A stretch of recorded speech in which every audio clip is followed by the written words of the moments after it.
probably heard about the National Development Plan. That's what we're going to talk about today. My special guests are Ambassador Joseph Curry, who is the Executive Director at the NDP Secretary, Jay Gray, who is a researcher there. Welcome to Lines. Thank you very much for having us, Mr. Reed. I think let's get some perspective. When did the Bahamas first, I believe, in the 2012 months, years, when the whole idea of bringing a national development plan to map out the future of the Bahamas was formulated? Give us a little background on that, please. Well, you may be. Thank you very much, Mr. Reed. You may be aware of the a direct shift globally around 2012, 2013, where many countries were encouraged to actually institute national development plans. The Sustainable Development Goals, one of those goals is for every nation state to have a plan. In 2013, that mantle was picked up, and we began to advance that. And the plan itself is something by which countries could govern in a much more structured way. And a plan that is not subject to who may be the government of the day, but a plan that every political organization signs on to as a means by which the country will advance. Good. And you're a researcher, which is critical to anything happening. What are you finding from the original plan and seeing what's still valid, because that's 10 years ago, and still more useful, the new version of the plan? Mostly that I think a lot of people think since its establishment, the National Development Plan has been shelved. But what me and my colleague have found that a lot of the initiatives that were outlined in the National Development Plan have either started or have even been completed. Oh, wow. So That's a good thing. Now, I know that you just had a parliamentary session recently. That's right. To get feedback from the parliamentarians about it. And if, according to reports, you said we've got to go back to the drawing board a little bit, or some amendments, some strengthening is needed. What we actually did was prepare a draft. The Law Reform Commission, with the assistance of the Law Reform Commission, and the bill has something to do with the establishment of an institute, a planning institute. The planning institute will be the instrument by which the operation of the plan will take place. And what we did on Wednesday last with a parliamentary session was to introduce that bill and to have a general discussion with them, consultation with them. Because of its importance, we thought that conversation ought to happen. We thought it important for them to understand. Just remember, in 2016, when the document was produced, many of them would not have been in the parliament. True. Many of them are new parliamentarians, both in the elected and the appointed parliaments. And so it's almost as if you're introducing it to many of them for the first time. And so it was important that they understood the importance of it, the plan, but also understood and made the connection between the plan and the institute. What is the function of that institute? Because the function of that institute really is to work closely with the government, the government ministries, ensuring that what is in that plan is actually uppermost in terms of priorities for the working of that ministry, that minister, and how that will panel. But also, the relationship with the institute is really to monitor the progress of their work, and for the minister responsible to report to the parliament what that progress looks like. And so it wasn't a question of having to go back. I think what happened was more, we expected that this was not the final document. We knew that we encouraged comments, feedback, and we got those. But even prior to that session, the Cabinet of the Bahamas had invited the Secretariat to make the document public and to invite comments by the 31st of January. We got quite a bit of comments. Really? Okay, what kinds of things did the general public say? I will defer to my good colleague here, because she and a colleague also put that document. You have to compile that together, yeah. And sort of looked at it. But there's a lot of What kind of observations did they make? mostly not relying so much or so heavily on the role of the prime minister to control certain initiatives that happen within the institution, but to establish more and to make the institution a more independent body. So does that sort of desire move down to ministers as well? Because there's often been that criticism that bills that we have give ministers too much power. Is that what they're looking for? A sort of movement of power away from the minister? Yeah. Well, no, it's not so much moving away power as much as a greater reliance on an independent entity that is governed by a board. So the board liaises with the minister responsible for the plan and the institute, but the board enjoys a level of openness, transparency, independence, all of the things that civil society, Right. as well as the Chamber of Commerce, the Organization for Responsible Government, they want less government's hand in it and greater reliance on those who will benefit the most, meaning the population. And so those consultations, we had individual meetings as well with those same three organizations, meaning the Chamber as well. And we were able to get some very, very structured comments from them and feedback that is in the draft that is now before the Law Reform Commission. That's great. And for people who haven't had a chance to read it as yet, if you can explain what all is in it, what does it all encompass? You're referring to the bill or the plan? Both. Well, the plan itself is online. The document is online, and you can visit us at info at vision2040bahamas.org. The bill is also online. But the plan speaks to 4 pillars that will govern how we advance as a country. And within that plan, there are a number of what we call goals and strategies. The goals and the strategies are what will be the measurements of whether you are progressing as a country.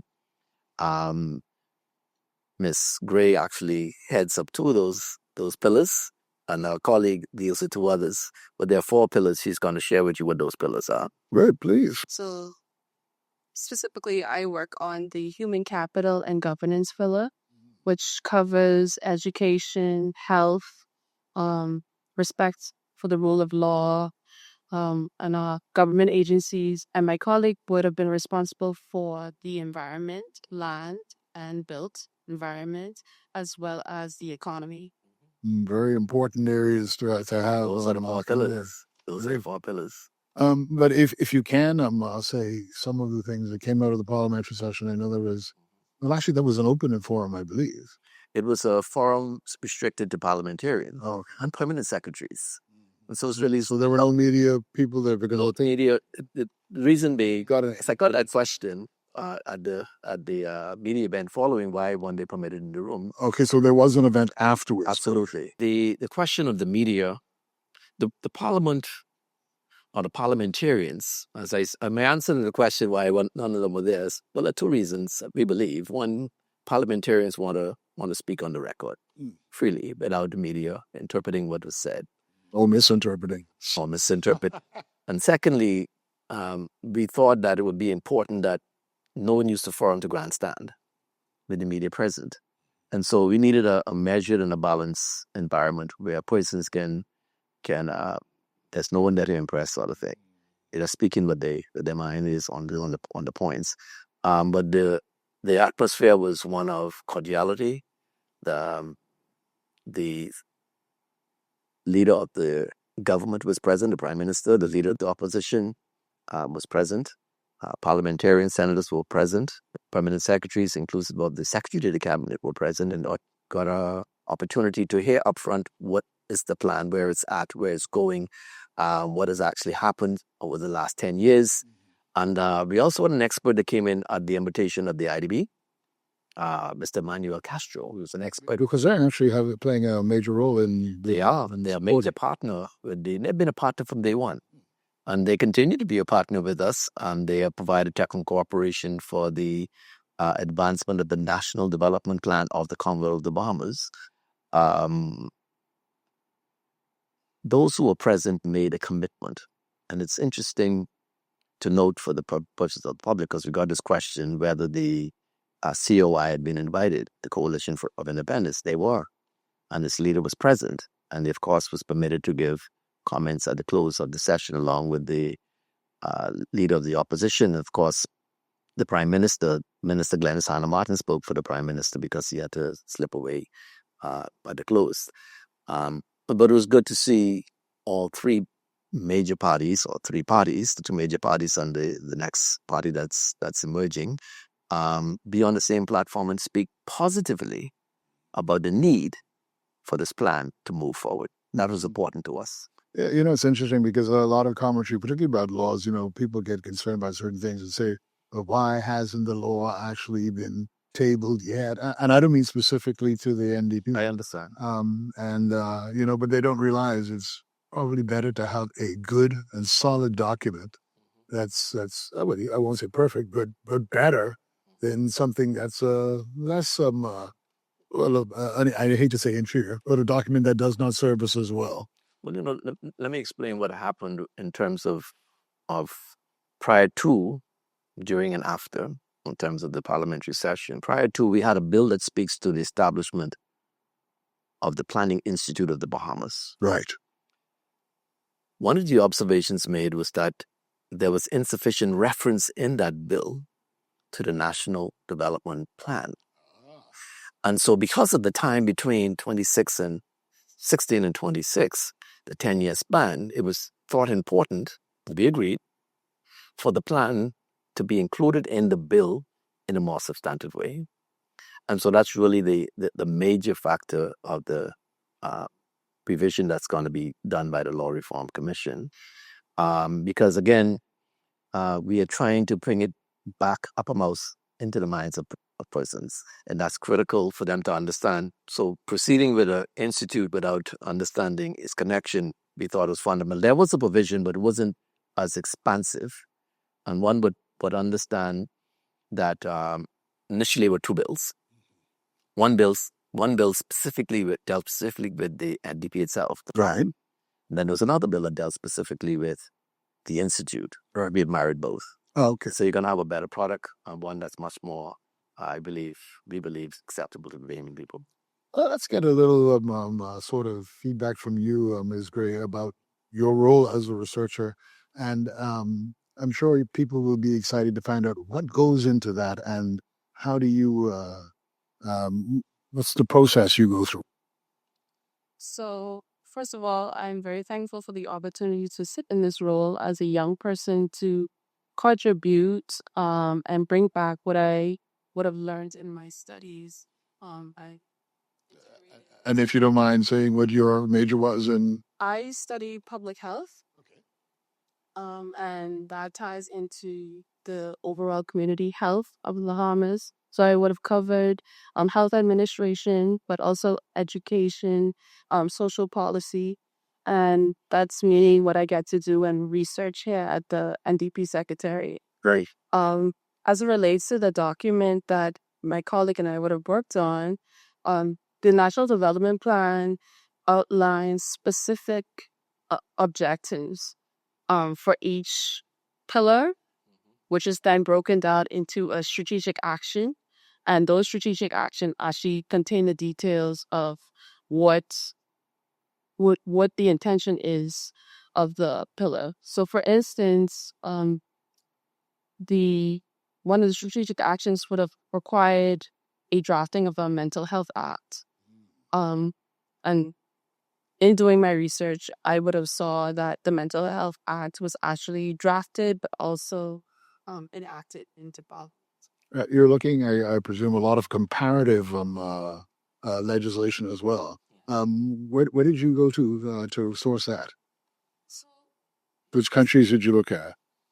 I haven't done much comparative work as it relates to comparing legislation against another country's legislation, but we have looked at how our national development plan compares to other countries' national.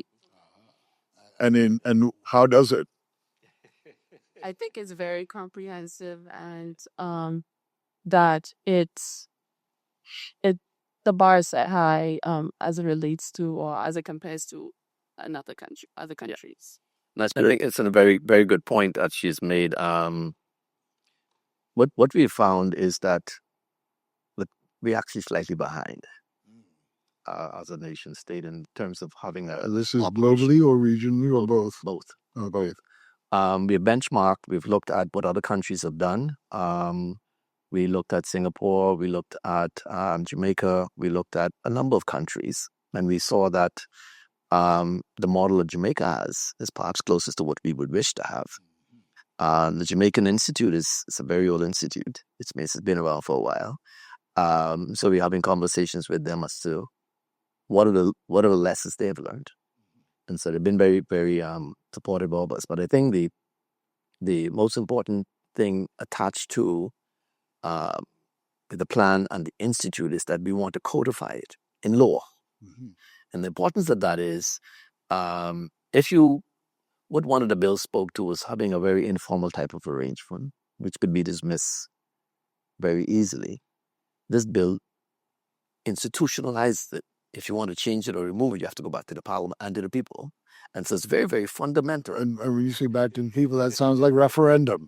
Well, not so much referendum. Not so much. Remember, the bill is made up of ideas, recommendations from ordinary men and women, children, students, as far south as like the island of Nagua, and as far north as Bimini. The first exercise done by the first team was an expansive consultation with all levels of persons, all manner of persons, and no areas untouched. And so what you have here is really not a political document, but a national document from having spoken with persons who want to see a better Bahamas, want to see a better quality of life, want to see greater opportunities for every Bahamian and or resident living here. And so the document itself, to alter the document would be, in terms of the philosophical approach to it, going against the wishes of the people. And so the document itself is you call it the document of the people, and not a political document as such, which is why we have to go back to the people and have a conversation with them. We haven't spoken to them in 10 years. And so what you will expect will happen to the document, it's going to be a living document. It's not static. It will be reviewed every 3 years. Okay. I'm glad you're saying that, because whether it's still relevant, whether things, maybe the world changes. Global factors change. Absolutely. Absolutely. Because there's some various dynamics that are happening or has happened. Right now. It's not in there at all. And so we'll have to go and have a look at that. So I guess this puts a little bit more work on you, Miss Gray, yeah? She's up to it. She's been very, very dynamic as a very good group. We're bringing some more people in as well. All young, sharp, young. It's very exciting for you to be able to do this. It is. And every day there's a new adventure, something else to learn. That's great. So you keep asking, where are we now? I think you've said that to some extent, but where really are we now? Let me before I go there, let me acknowledge the contribution of so many persons. Please. In the first draft 2016, which was led by Dr. Nicola Virgil Rowe. Right. With a very dynamic and great team, supported by Samantha Rowe. The work that they have done is tremendous. The foundation they've set is what we are now moving forward on. And so I want to commend that pair, but the entire team as well. And of course, the chairman, who was chairman from day one and remains the chairman today, Mr. Felix Stubbs, and the work that he has done. Continuity. The leadership that he has provided in this process. The next steps really have to do with the approval and the enactment of that bill, the Institute bill.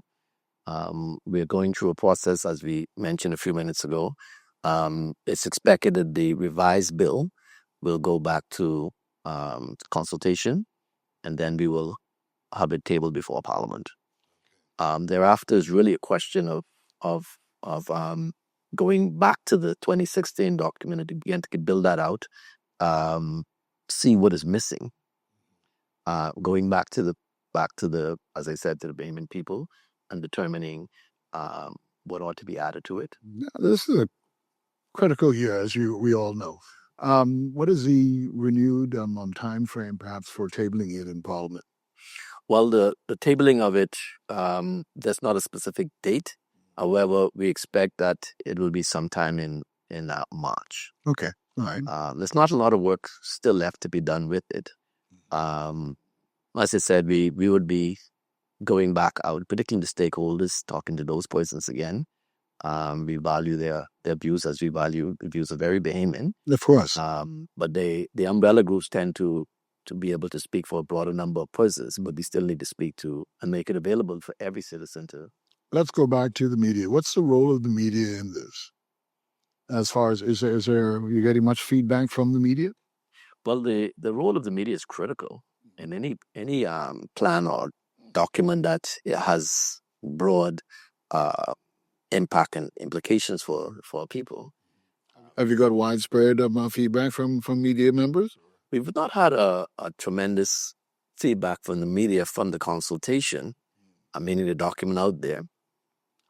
We would like to engage them more. We will have media events where we can engage them. Because they will be critical to our message, getting our message out there. We will use traditional as well as new medium that we can reach. We'll reach persons where they are, where they go to get their news, where they go to get their information. We're hoping this document will be a document that will be sourced regularly by persons for research, for an opportunity to understand investors, to understand what's the plan for the country, how their plan will fit with their investment proposals. And we expect that persons globally will tie into our plan to see what is the Bahamas doing. And so we have to make sure that document is relevant, is constantly updated, is monitored by a team, and we make sure that we stay on the cutting edge of what's happening globally, economically. This is great. You're a young person. Even though you're on the research side, what are young people's sort of ideas? Are there any innovative ideas that you think really will take the Bahamas further? I would say one of the main things now is the digitalization and artificial intelligence. How can we integrate that into ministries and the work that we do and the things we produce in the Bahamas, as well as you talked about Jerome in terms of communication, but also getting the information out there, how best can we use social media and get these young persons involved as well into the National Development Plan. We also want to connect not with young people here, but also young people who are in different positions all around the world, connecting with our Bahamian diaspora and seeing how they could also contribute to the National Development Plan. I do think there are young people who, although they live abroad, would also like to be involved in this process. Great. So there is allowance for the wider Bahamian public diaspora to get involved. I think there's an AI summit, a global AI summit going on right now or coming to an end. And the key thing is even the Google executive director, I think, said that it needs more regulation or it's going to sort of threats. We could be, but of course, one country is like, no, we can't do that. Yeah. It'll be interesting to see how it turns out, huh? It would be. Good. We have to take a very quick break. We'll be right back. We're speaking about the National Development Plan. Stay with us.